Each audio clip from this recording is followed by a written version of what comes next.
Clara's cry startled Ruskin. He shot off the bed and flew smack into Clara's bookshelf. Whomp! The books tumbled onto the floor. Then the bookshelf fell on top of the pile.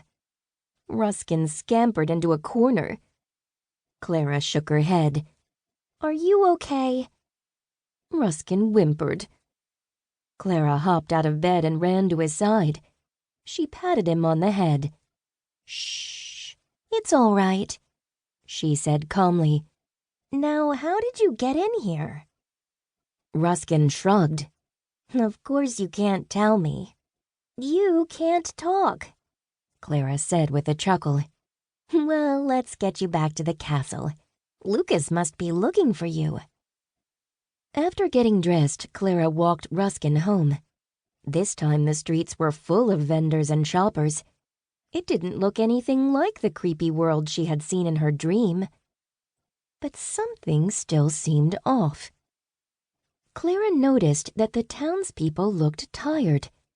Everyone had dark circles under their eyes. The shop owners yawned, and the goblin rug vendor had fallen asleep on top of his rugs. The same thing was true at the castle. Everyone looked tired. One of the guards at the front gate had even nodded off. It was as if nobody had gotten a good night's rest except Ruskin. Ruskin bounded into the castle with his normal zip.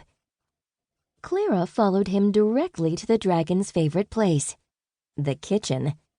She thought Lucas might be there eating his breakfast. But no luck. "The prince is already in his workshop," said Cook with a yawn. "He's working on something top secret." Clara thanked Cook and headed to the workshop. Ruskin stayed behind for breakfast. While walking down the hall, she wondered what Lucas could be working on. She didn't want to barge in, so when she arrived, she knocked on the door. "It's Clara," she called as she heard rustling. "Hang on," said the prince. "Okay, come in." Clara opened the door and saw the prince, standing in front of a workbench covered with a blanket. She spied something sticking out on one side. It looked like a dragon wing. Lucas quickly covered it up. Hey, no peeking.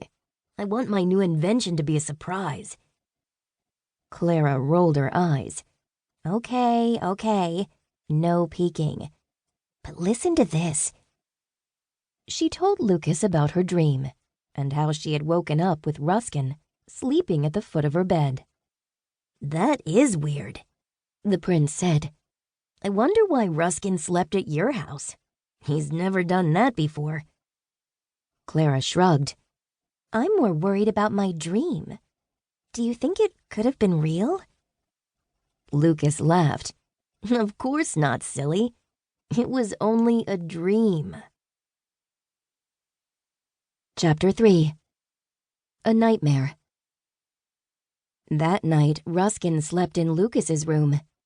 Unfortunately, Lucas could not fall asleep at all.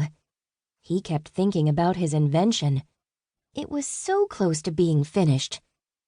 After tossing and turning for hours, the prince finally hopped out of bed to work on it. He called for Ruskin to join him, but the dragon was gone. Lucas raced out of his room and checked Ruskin's favorite hiding spots: the kitchen, the larder, and the dragon lair. But there was no sign of Ruskin. The missing dragon wasn't the only weird thing going on. The entire castle was eerily empty.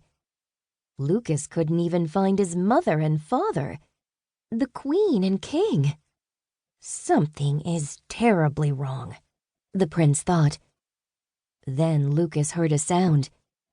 It was a low, steady hum, mixed with hisses and sizzles, like when Cook used a very hot griddle. But this sound wasn't coming from the kitchen.